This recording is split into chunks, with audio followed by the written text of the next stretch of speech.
Good morning students. Now we are going to start our new chapter. और ये chapter मैंने civics का लिया है। सिविक्स का first chapter the Indian constitution. Civics के फर्स्ट चैप्टर का नेम है the Indian constitution. And first of all the main topic of this chapters, need of constitution in a country. किसी भी कंट्री को कॉन्स्टिट्यूशन की जरूरत क्यों पड़ती है। की फीचर्स ऑफ इंडियन कॉन्स्टिट्यूशन। की फीचर्स मतलब मेन फीचर्स, उसकी विशेषताएं। फीचर्स मीन्स जैसे फोन में हमारे आते हैं कि क्या क्या फीचर्स हैं फोन के, तो वैसे ही उसकी विशेषता है कि फोन में क्या क्या इंपॉर्टेंट पार्ट है कि किस लिए वो ज्यादा फेमस है या क्यों चल रहा है फोन ज्यादा। तो वैसे ही इंडियन कॉन्स्टिट्यूशन के भी उसकी विशेषताएं, प्रमुख विशेषताएं, की फीचर्स मतलब प्रमुख विशेषताएं कौन कौन सी है। इंट्रोडक्शन, कॉन्स्टिट्यूशन का इंट्रोडक्शन कि किसने बनाया, कब बना, कितना टाइम लगा, कितने मेंबर्स उसमें इंक्लूड्स थे। नेक्स्ट वन, वेरियस की features of Indian constitution. Other की फीचर्स यानी कि दूसरे जो मेन है वो तो ठीक है, बाकी और भी अलग अलग जो है इसकी विशेषताएं हैं जिसकी वजह से हमने कॉन्स्टिट्यूशन को अडॉप्ट किया है। फंडामेंटल राइट्स, जो कि हमारी कॉन्स्टिट्यूशन का एक इम्पोर्टेंट पार्ट है, एक सोल कहा जाता है कि उसकी आत्मा कही जाती है कॉन्स्टिट्यूशन के, हमारे राइट्स जो कि जो है एक नागरिक को मिले हुए हैं। हर नागरिक को 6 फंडामेंटल राइट्स जो हैं वो मिले हुए हैं। First of all, why does a country need a constitution.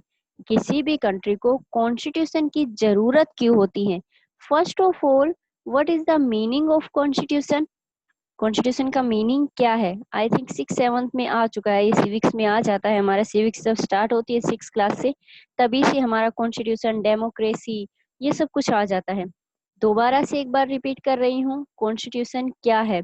Constitution एक डॉक्यूमेंट है, रिटन डॉक्यूमेंट, जिसमें rules and regulations and principles किसी भी गवर्नमेंट को चलाने के लिए या गवर्नमेंट को रन करने के लिए जो रूल्स रेगुलेशंस किस प्रिंसिपल्स की जरूरत होती है, वही उन सब का मिला जुला रूप कॉन्स्टिट्यूशन है।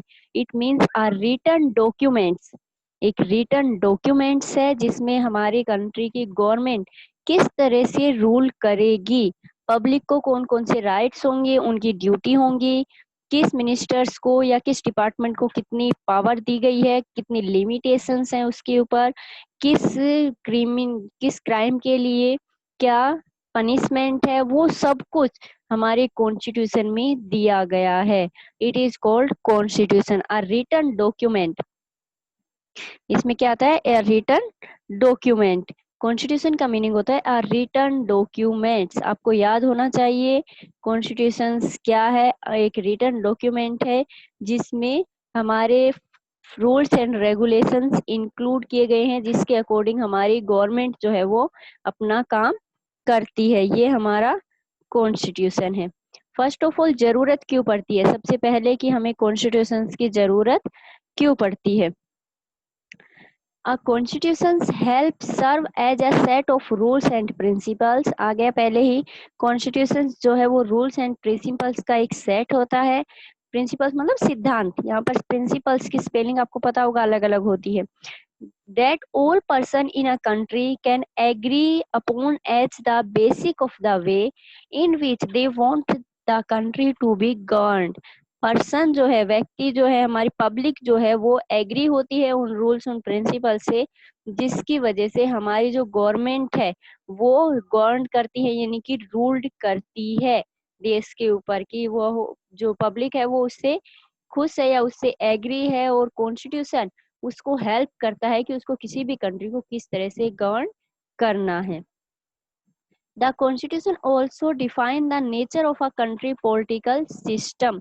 कॉन्स्टिट्यूशन क्या डिफाइन करता है, किसी भी कंट्री का जो पॉलिटिकल सिस्टम है, राजनीतिक जो सिस्टम है या राजनीतिक व्यवस्था जो है उसकी, यानी कि हमारे पॉलिटिक्स जो गवर्नमेंट जो चलती है वो पॉलिटिकल ही है, वो पॉलिटिकल सिस्टम ही है हमारा पूरा, कि सबसे ऊपर हमारे प्रेसिडेंट होते हैं, फिर वाइस प्रेसिडेंट होते हैं, फिर प्राइम मिनिस्टर आता है, यानी कि ये जितने भी ये हमारी गवर्नमेंट है, पॉलिटिकल सिस्टम ही है, ये हमारा पूरा डिपार्टमेंट जो बना हुआ है जो कि देश के लिए काम करते हैं। तो कॉन्स्टिट्यूशन उसके कंट्री के पॉलिटिकल सिस्टम के नेचर को डिफाइन करता है कि किस तरह का वो वर्क करते हैं या कैसे वर्क करते हैं। For example, Nepal's earlier constitution stated that the country was to be ruled by the king and his council of minister. For example Nepal में पहले जब डेमोक्रेसी नहीं आई थी तो वहां पर किंग रूल करते थे और उसी की काउंसिल, मिनिस्टर्स ऑफ काउंसिल मतलब उसी के किंग के थ्रू जो इलेक्ट किए गए या चूज किए गए जो मेंबर्स थे, मिनिस्टर जो बने गए थे, वो कंट्री को चलाते थे। The constitution often lay down rules that guard against this misuse of power by our political leader। Constitution क्या करता है? कॉन्स्टिट्यूशन में वो सब रूल्स भी लिखे गए हैं जो कि पॉलिटिकल लीडर्स यानी कि हमारे जो मिनिस्टर्स हैं वो अपनी पावर का मिसयूज ना करें। वो सब रूल्स भी लिखे गए हैं क्योंकि हमारे इसमें लिमिटेशन दी गई है। कॉन्स्टिट्यूशन में सभी लीडर्स के लिए, पॉलिटिकल हमारे जो मिनिस्टर्स हैं उनकी पावर लिमिट कर दी गई है। उसमें लिमिटेशन है कि वो अपनी पावर का मिसयूज नहीं कर सकते हैं।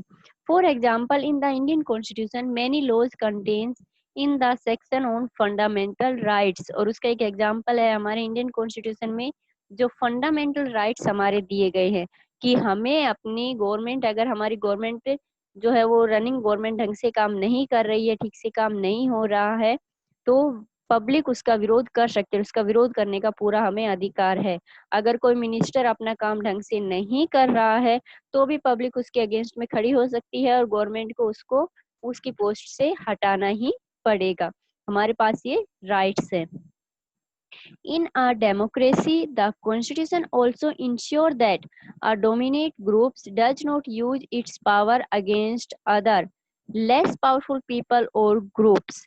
डेमोक्रेसी में क्या आता है कि डेमोक्रेसी में कॉन्स्टिट्यूशन ये इंश्योर करता है, ये पक्का करता है कि जो डोमिनेट ग्रुप है यानी कि जो रूल करने वाला जो ग्रुप है वो अपनी पावर का जो दूसरे जो कम पावरफुल पर्सन है या ग्रुप है उनके खिलाफ अपनी पावर का यूज ना करे। गवर्नमेंट कॉन्स्टिट्यूशन इंश्योर करता है क्योंकि उसकी जो पावर्स है वो लिमिट में दी गई है उसको, इसलिए वो उन लोगों के लिए अगेंस्ट में जो पार्टी, जैसे अगर फॉर एग्जांपल हम अगर बात करें कि अभी बीजेपी रनिंग गवर्नमेंट है हमारी, तो कांग्रेस के खिलाफ कोई ऐसा मैटर या ऐसा कुछ नहीं करेंगे कि अपनी पावर का मिसयूज करके उनकी गवर्नमेंट के खिलाफ कुछ बोले या उनको कुछ किसी तरह का कोई उसको नुकसान पहुंचाए। ऐसा वो कुछ भी नहीं कर सकते हैं क्योंकि उनकी पावर पर लिमिटेशंस है। अगर वो अपनी पावर का मिसयूज करते हैं तो उनको उनकी पोस्ट से हटाया जा सकता है। The constitution help to protect us against certain decisions that we might take that could have an adverse effect on the larger principles that the country believe in। constitutions उन प्रिंसिपल, उन सिद्धांतों को protect करता है जो कि country जिन पर believe करती है कि किसी भी डिसीजन में या कॉन्स्टिट्यूशन या जो प्रिंसिपल्स बने हुए हैं इसमें सिद्धांत, उनके अगेंस्ट में अगर कोई डिसीजन लिया जा रहा है तो उसके लिए भी कॉन्स्टिट्यूशन उसको प्रोटेक्ट करने का काम।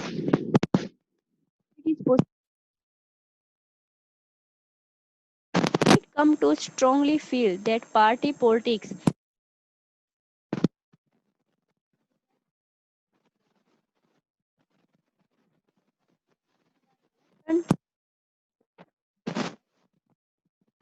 हो सकता है कि अगर कोई जो पार्टी है, किसी पार्टी के जो लोग हैं जो कि डेमोक्रेसी है ओनली पर स्ट्रांगली पार्टी अपनी पावर ज्यादा चलाती है, लोगों को नुकसान पहुंचा रही है, अपनी पावर का मिसयूज कर रही है, तो उसकी जो डेक्टोर यानी कि उसका आधिपत्य जो चलता है यानी कि उस एक व्यक्ति का जो रूल जो चलता है उसको बिल्कुल नकार सकती है। डेमोक्रेसी में पब्लिक को रूल करने का अधिकार है, रूलर्स को हटाने का कॉन्स्टिट्यूशन उनको, पब्लिक को अधिकार देता है।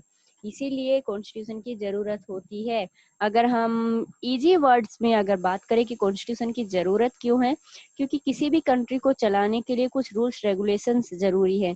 पहले जब मोनार्कियल जब सिस्टम होता था यानी कि राजा रूल करते, मोनार्कियल मतलब राजा रूल करते, राजा या रानी रूल करते थे, तो उस टाइम पर कुछ जो रूल्स रेगुलेशन जो राजा रानी बनाते थे वही चलते थे, तो वही सबको फॉलो करने होते थे। बट उस टाइम पर रूल्स रेगुलेशंस तो होते ही थे ना, वैसे ही अभी है कि कॉन्स्टिट्यूशन इसीलिए जरूरी है कि किसी भी कंट्री को रन करने के लिए कि अगर किसी तरीके को रूल्स रेगुलेशंस ना हो, किसी मिनिस्टर्स की पावर में लिमिटेशंस ना हो, तो उस पर भी कि वो अपनी पावर का मिसयूज करेंगे, अपनी पावर को बहुत ज्यादा बढ़ा चढ़ाकर उसका यूज करेंगे, दूसरे लोगों जो दूसरे उसके अगेंस्ट में है उन लोगों के अगेंस्ट में अपनी पावर का यूज करेंगे। तो उन सबकी पावर को लिमिट करने के लिए और कंट्री को ढंग से चलाने के लिए, क्योंकि अगर कॉन्स्टिट्यूशन में हमारे जितने भी कानून है वो भी इंक्लूड्स है, अगर लोगों को डर ना हो किसी भी चीज का कि अगर चोरी करने पर कोई सजा नहीं होती है, किसी को मारने पर कोई सजा नहीं होती है, तो लोग खुलेआम ये सब क्राइम्स करेंगे। कि उनको पता है चोरी करने पर कोई सजा नहीं, तो चोरी करेंगे, छोटे मोटे झगड़े पर एक दूसरे को मार देंगे। तो इस सबसे निपटने के लिए कॉन्स्टिट्यूशन जरूरी है, कि कॉन्स्टिट्यूशन में उनको पनिशमेंट का डर है, अगर हम चोरी करते हुए पकड़े गए तो हमें सजा होगी, किसी का मर्डर किया तो हमें भी फिर फांसी की सजा मिलेगी या उम्र कैद की सजा मिलेगी। तो इस तरह से उनको डर होता है, तो जिसकी वजह से कंट्री जो है वो ढंग से रूल करती है, लॉ एंड रेगुलेशंस बना होता है, लॉ एंड ऑर्डर बना रहता है कंट्री में, इसीलिए कॉन्स्टिट्यूशन जरूरी है। नेक्स्ट वन आता है की features of Indian constitution. Indian constitution के मेन की फीचर्स क्या क्या है? सबसे पहले, the long experience of oppressive rules under the colonial state convinced Indian that free India should be a democracy in which every should be treated equally and be allowed to participate in government। Colonial जब rule चलता था तो उस time पर लोगों ने विरोध किया, कि कॉलोनियल जो ब्रिटिशर्स से उनका विरोध किया एक लंबे टाइम से, यानी कि बहुत लंबा हमें टाइम लगा, 200 ईयर्स के लगभग हमें टाइम लगा उससे फ्री होने में। उसके बाद जब डेमोक्रेसी गवर्नमेंट बनी हमारे, तो उस टाइम पर ये रूल्स बनाए गए कि गवर्नमेंट में हर एक व्यक्ति को पार्टिसिपेट करने का, इक्वली पार्टिसिपेट करने का सबको अधिकार है। तो वो वहां पर रखा गया डेमोक्रेसी में कि सभी लोग इक्वली पार्टिसिपेट कर सकते हैं गवर्नमेंट में। The Constituent Assembly was formed in 1946। Constituent assembly मतलब एक असेंबली बनाई गई, लोगों का एक ग्रुप एक बना जो कि जिसका काम था कॉन्स्टिट्यूशन बनाना, और ये कॉन्स्टिट्यूएंट असेंबली बनाई थी 1946 में बनाई गई थी, which comprised of 300 members, about 300 members, almost इसमें 299 मेंबर्स इंक्लूड्स थे, who met periodically for the next 3 years to write Indian Constitution। और इनको टाइम दिया गया कि इन मेंबर्स को, और इन मेंबर्स ने 3 इयर्स, अबाउट 3 इयर्स, लगभग 3 साल में हमारा कॉन्स्टिट्यूशन बनकर तैयार हुआ। Various things are kept in mind while drawing up constitution. उनको काफी सारे अपने दिमाग में काफी सारी चीजें रखी गई। उन्होंने जब कॉन्स्टिट्यूशन बनाया तो उस टाइम पर उन्होंने काफी सारी चीजें अपने दिमाग में रखी कि कंट्री को किस तरह से एक नए जो रूल्स रेगुलेशन देने हैं तो किस तरह से उसको बनाना है। Different communities who spoke different language, belonging to different religion and had distinct cultures. इसके अलावा अलग अलग जो डिफरेंट, हमारे पता है हमारे देश में अलग अलग लैंग्वेज बोलने वाले लोग रहते हैं, तो अलग अलग रिलीजन से रिलेटेड लोग हैं, सबका अपना कल्चर अलग अलग है। तो इसके लिए ये डिसाइड किया गया कि हर लोगों को ध्यान में रखकर रूल्स रेगुलेशंस बनाए गए, हर लैंग्वेज के लोगों को ध्यान में रखा जाए, हर रिलीजन्स के लोगों को, कि किसी को ये ना लगे कि जो कॉन्स्टिट्यूशन बना है वो किसी एक मेन रिलीजन्स के लिए या एक लैंग्वेज को ज्यादा प्रमोट कर रहा है या एक किसी कल्चर को ज्यादा प्रमोट कर रहा है, ऐसा सब कुछ ना हो, इसीलिए उसको सोच समझकर बनाया गया। वेरियस की फीचर्स ऑफ इंडियन कॉन्स्टिट्यूशन। अगर वैसे हम कॉन्स्टिट्यूशन की बात करें तो कॉन्स्टिट्यूशन को बनने में two 2 year 11 month and 18 days लगे थे। 300 में 299 मेंबर्स थे एग्जैक्ट, अगर हम संख्या की बात करें, और एग्जैक्ट इसका टाइम पीरियड था 2 ईयर 11 मंथ 18 डेज। वेरियस की फीचर्स ऑफ इंडियन कॉन्स्टिट्यूशन। दूसरे जो की फीचर्स यानी कि इम्पोर्टेंस जो बातें हैं हमारी इसमें कॉन्स्टिट्यूशन में वो क्या क्या है? सबसे पहले है federalism. Federalism it means existence of more than one level of government in the country.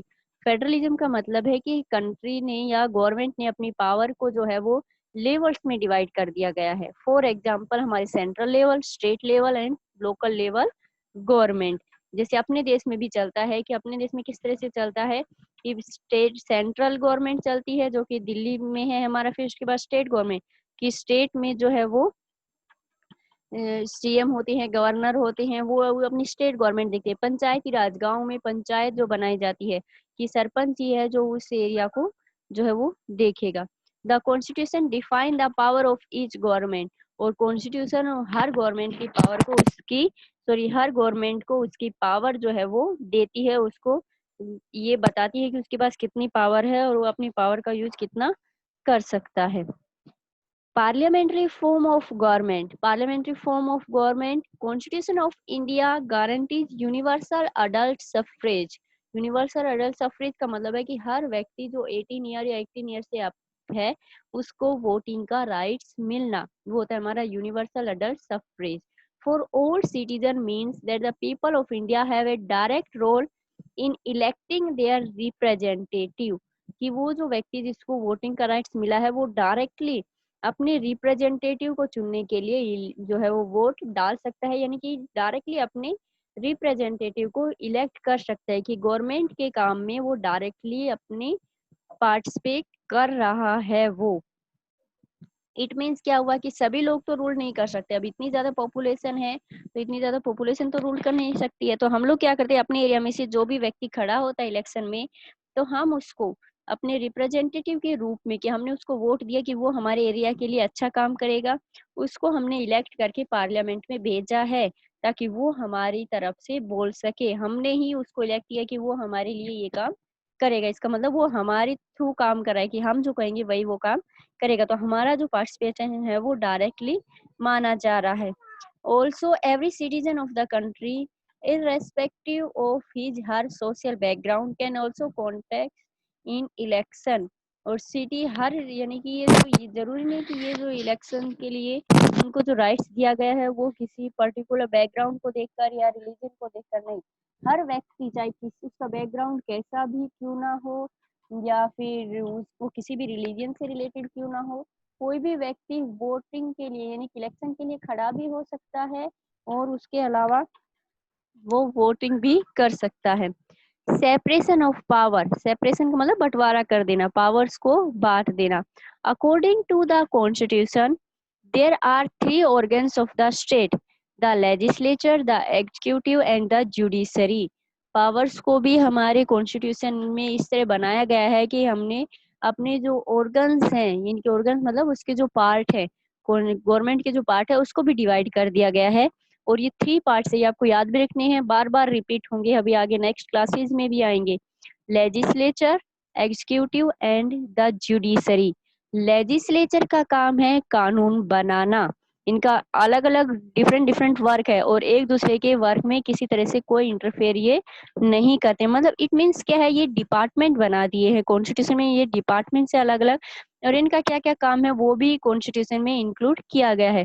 जैसे लेजिस्लेचर का वर्क है कॉन्स्टिट्यूशन सॉरी रूल्स, कानून जो है रूल्स है कानून से उनको बनाना, कानून बनाने का काम लेजिस्लेचर का काम है। एग्जीक्यूटिव का काम है उसको देश पर लागू करना, इम्प्लीमेंट करना, यानी कि कानून तो बना दिया लेजिस्लेचर वाले ग्रुप ने, अब उसको कंट्री पर जो है वो लागू करने का काम एग्जीक्यूटिव डिपार्टमेंट्स का होगा।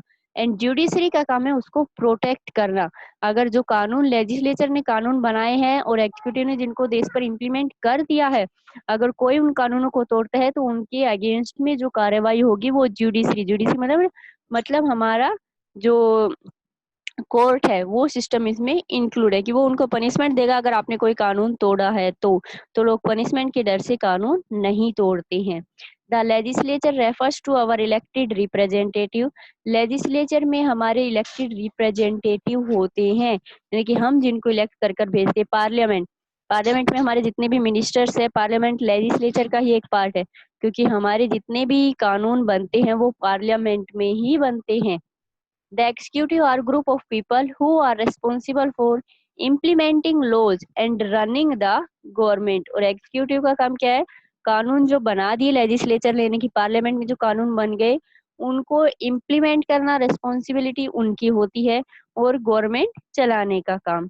The judiciary refers to the system of court in the country, और जुडिशरी का काम है कंट्री में कोर्ट सिस्टम को कंटिन्यू करना, उसको चलाना। Each organ check other act as a check on the other organs of the state which ensure the balance of power between all three। हर जो कॉन्स्टिट्यूशन ये भी इंश्योर करता है कि जितने भी जो तीनों ऑर्गन्स जो हैं, जो तीनों पार्ट जो हैं, वो अपनी पावर का अपने बीच में, पावर्स के बीच में बैलेंस बना कर रखे, वो किसी तरह से भी इधर उधर ना हो, कि सभी अपने एक दूसरे के मिलजुल कर रहे, यानी कि इसका मतलब है कि एक दूसरे के वर्क में इंटरफेयर नहीं करेंगे, और दूसरा कि वो अपनी पावर का मिस यूज भी नहीं करेंगे। फोर्थ वन आता है फंडामेंटल राइट्स, जो कि हमारा इंपॉर्टेंट पार्ट है हमारे कॉन्स्टिट्यूशन का, fundamental rights.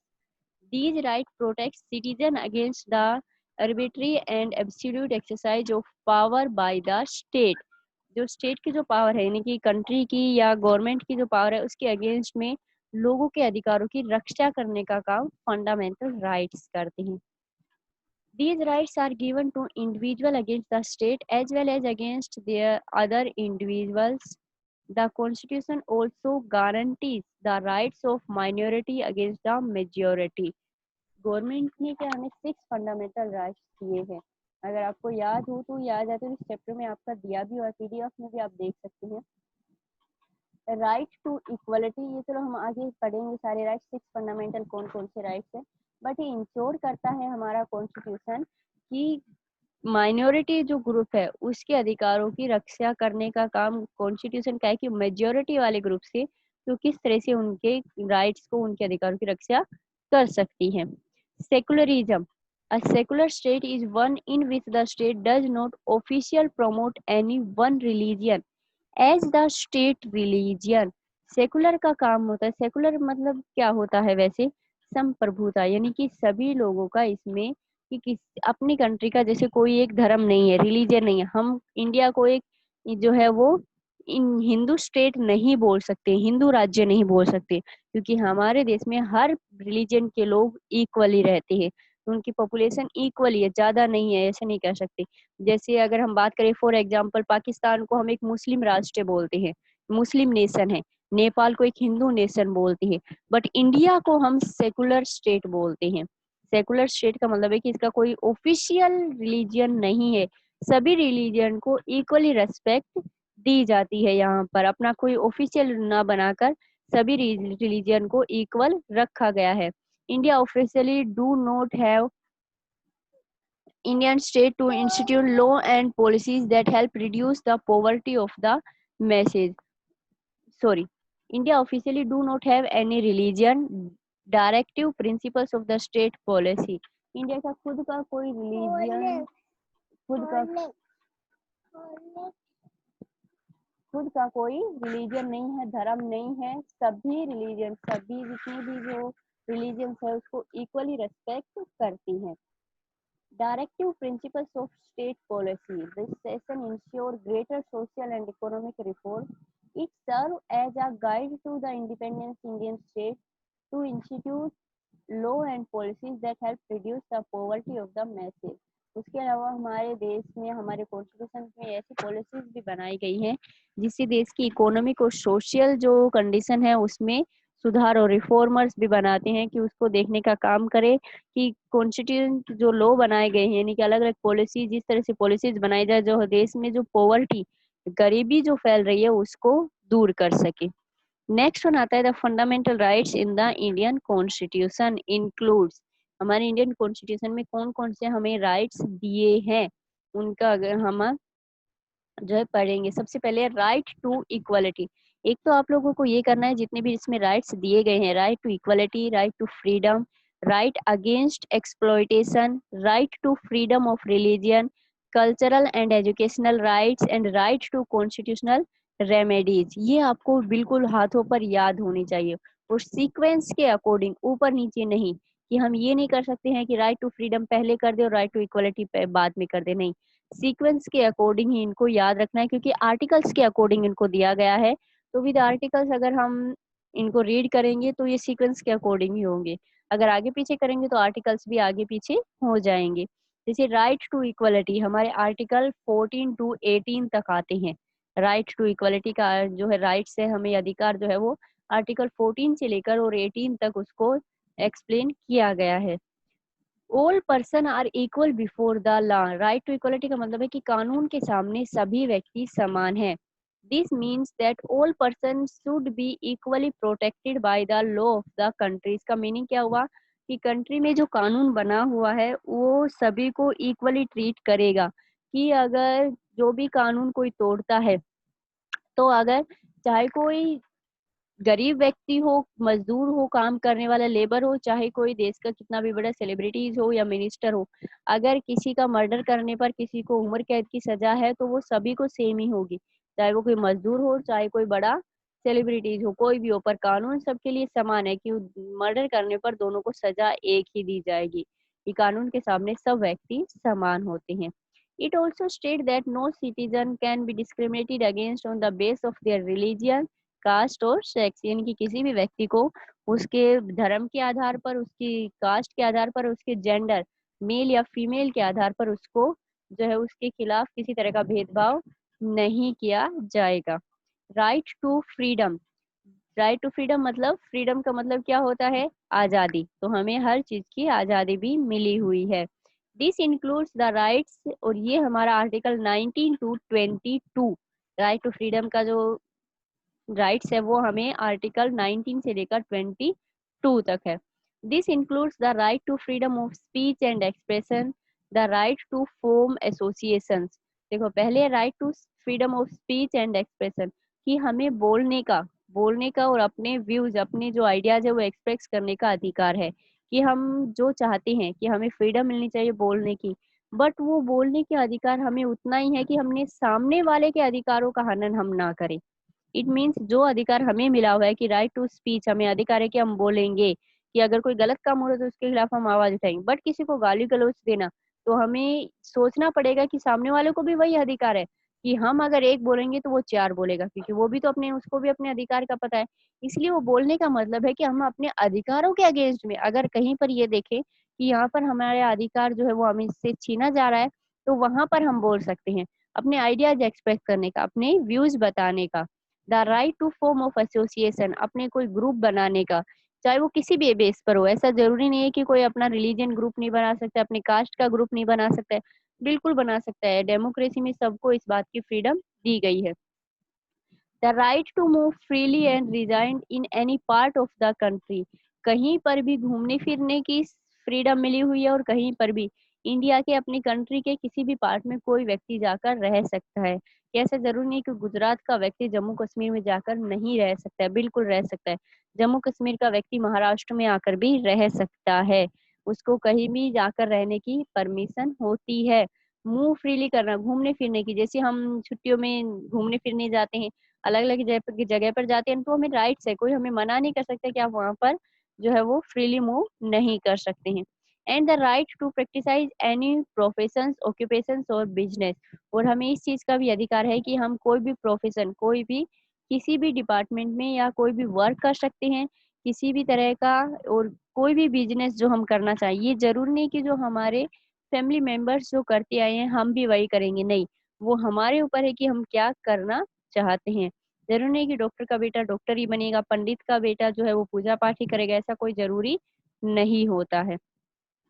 Right against exploitation, exploitation का मतलब होता है शोषण करना, किसी के अधिकारों का हनन करना। राइट अगेंस्ट, विरोध में है, एक्सप्लॉयटेशन शोषण के विरोध में। The constitution prohibited trafficking, forced labour and children working under 14 years of age. 14 years के जो बच्चे होते हैं छोटे, उन बच्चों से जो काम करवाया जाता है उसके अगेंस्ट में ये हमारा कानून बनाया गया है। क्योंकि हमारी कंट्री में ये होता है नॉर्मली, छोटे छोटे होटल्स जो ढाबे होते हैं वहां पर 14 साल से कम उम्र के बच्चों से काम करवाया जाता है, जबकि गवर्नमेंट ने 14 ईयर्स तक के बच्चों की एजुकेशन बिल्कुल फ्री दी है गवर्नमेंट स्कूलों में। उसके अलावा जो घर में जो मेड होती है या जो सर्वेंट होती है उसको किसी भी तरह से परेशान करना, उससे बहुत ज्यादा वर्क करवाना, उनको उनकी जो वो काम करते हैं उसकी सही उसको सैलरी ना देना, तो ये सब इस राइट्स में आता है कि इस राइट्स के अगेंस्ट में हम, अगर कोई व्यक्ति ऐसा करता है तो उसके खिलाफ एफआईआर दर्ज करवा सकते हैं। Right to freedom of religion, religion यानी कि धर्म की स्वतंत्रता। Every person has the right to practise, profess and propagate the religion of their choice, कि व्यक्ति अपने अकॉर्डिंग, यानी कि जो व्यक्ति, कोई भी व्यक्ति किसी भी धर्म को अपना सकता है। उसके लिए जरूरी नहीं क्या कि यह हिंदू है तो अगर उसको मुस्लिम बनना है या उसको क्रिश्चियन बनना है या मुस्लिम को हिंदू बनना है, कुछ भी बनना है, तो कोई भी व्यक्ति अपना धर्म चेंज कर सकता है, किसी के ऊपर किसी तरह का कोई दबाव नहीं होता है। कि व्यक्ति अगर 18 ईयर से उससे अप का है तो मेच्योर हो चुका है और वो फिर अपनी मर्जी से किसी भी धर्म को अपना सकता है, किसी भी रिलीजन को, कल्चर को अपना सकता है। Cultural and educational rights. The Constitution states that all minorities, religious or linguistic, can set up their own educational institutions in order to preserve and develop their own culture. Constitution ये भी ensure करता है कि minority जो group होते हैं, यानी कि जिनकी संख्या कम होती है और जो रिलीजियस होते हैं या फिर लैंग्वेज के आधार पर कोई ग्रुप अलग से बने हुए हैं, तो वो ग्रुप अपने खुद के एजुकेशनल इंस्टीट्यूशंस यानी कि खुद की जो शैक्षणिक संस्थाएं हैं, जैसे अपने यहाँ अपना स्कूल कैसे है स्वामीनारायण का, तो एक रिलीजियस ग्रुप है, हम इसको रिलीजियस ग्रुप बोलते हैं, माइनॉरिटी तो नहीं बोलेंगे पर रिलीजियस है ये, कि यहाँ पर हम दूसरे किसी धर्म के बच्चे को एडमिशन नहीं देते हैं, है ना, सिर्फ हिंदू धर्म के बच्चे ही यहाँ पर आते हैं। तो एक रिलीजियस जो है वो एजुकेशनल इंस्टीट्यूशन बनाया गया है। तो हर व्यक्ति को ये अधिकार है कि वो अपना किसी भी बेस पर, चाहे वो अगर वो संख्या में कम है तो उस बेस पर, या फिर वो धर्म के आधार पर या अपने लैंग्वेज के आधार पर अपने खुद के एजुकेशनल इंस्टीट्यूशंस बना सकते हैं और अपने कल्चर को डेवलप कर सकते हैं। जैसे अपने में यहाँ पर ये क्या होता है कि जो स्वामीनारायण स्कूल है, तो यहाँ पर बच्चों को जो हॉस्टल में रखा जाता है, तो वहां पर आप लोगों को सब कुछ भगवान के सुबह उठकर पूजा पाठ करना वगैरह सब कुछ सिखाया जाता है ना। तो वो क्या हुआ, रिलीजियस ग्रुप है कि अपने कल्चर को आगे बढ़ा रहे हैं, आपको कल्चर सिखा रहे हैं ना कि हमारा कल्चर ऐसा है, हमें सुबह उठना चाहिए, पूजा पाठ करनी चाहिए, उसके बाद किस तरह से हमें एजुकेशन लेनी है, वो सब कुछ। तो ये रिलीजियस के अकॉर्डिंग हमारे कल्चर को डेवलप कर रहा है। तो हर रिलीजन से रिलेटेड ग्रुप को ये अधिकार होता है। Right to constitutional remedies. Constitutional remedies होता है संवैधानिक उपचार, उपचार करना, कि अगर किसी को थोड़ा बहुत कहीं पर लग जाता है कोई, तो हम क्या करते हैं, उसका इलाज करते हैं। वैसे ही this allow citizen to move the court if they believe that any of their fundamental rights have been violated by the state. अगर ऐसा होता है कि हमारे राइट्स के अगेंस्ट में गवर्नमेंट कुछ वर्क कर रही है, तो उसके अगेंस्ट में हम कोर्ट में जा सकते हैं। जैसे फॉर एग्जांपल कि हम पूजा करते हैं, मंदिर में जाकर पूजा करते हैं, और गवर्नमेंट हमसे, कि गवर्नमेंट ये अनाउंस कर दे कि कोई भी हिंदू जो है वो कोर्ट में जाकर, सॉरी मंदिर में जाकर पूजा नहीं करेगा, तो ये क्या हो गया, हमारे अधिकारों का हनन हो गया कि हमें अधिकार है कि हम अपने रिलीजियस प्लेस पर जाकर पूजा कर सकते हैं। तो इसके अगेंस्ट में हम कोर्ट में जा सकते हैं। अभी अगर मैं रनिंग आपको एग्जांपल दूं, जो चल रहा है कि जो मुस्लिम लोगों की जो मस्जिद होती है, वहां पर लाउड स्पीकर्स बजते हैं बहुत ज्यादा, तो यूपी गवर्नमेंट ने उन लाउड स्पीकर्स पर बैन लगा दिया है कि वहां पर लाउड स्पीकर नहीं बजाए जाएंगे मस्जिद में। तो ये जो वहां के जो लोग हैं, उन लोगों ने ये जो केस है वो कहाँ डाला है, सुप्रीम कोर्ट में। ये सुप्रीम कोर्ट इसका फैसला करे कि मस्जिद के ऊपर लाउड स्पीकर जो बजाए जाती है वो बजाए जाएंगे या नहीं। तो वो सुप्रीम कोर्ट में डाला है, वो उन्होंने अपने अधिकारों के लिए वहां पर वो गए हैं सुप्रीम कोर्ट में, अब कोर्ट फैसला करेगा। अब तक तो सिर्फ यूपी में हुआ था, उत्तर प्रदेश में ये हुआ था, अगर सुप्रीम कोर्ट का फैसला आता है तो वो पूरे देश पर लागू होगा। अगर वो अलाउ करती हैं कि लाउड स्पीकर बजने चाहिए तो पूरे देश में बजेंगे, अगर वो सुप्रीम कोर्ट का फैसला है कि लाउड स्पीकर नहीं बजने चाहिए तो पूरे देश में लाउड स्पीकर नहीं बजेंगे। ये हमारा कॉन्स्टिट्यूशनल रेमेडी। इसका एक दूसरा मीनिंग भी है कि हमारे कहीं कभी कभी ऐसा होता है कि कुछ रूल्स जो है, क्योंकि हमारा कॉन्स्टिट्यूशन 1946 में उस टाइम पर बनना स्टार्ट हुआ था, तो अभी प्रेजेंट डे में काफी बार ऐसा होता है कि हमें अपने रूल्स में, रेगुलेशंस में कुछ चेंजेस करने होते हैं।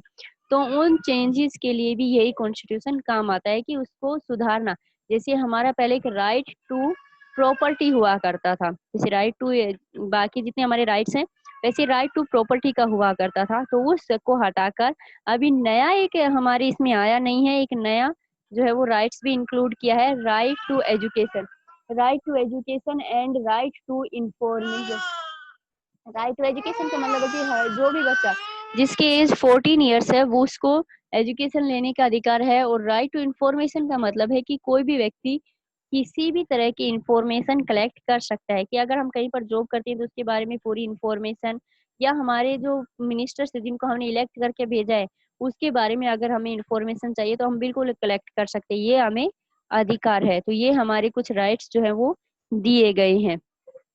ये हमारा आज का चैप्टर है। Okay, thank you.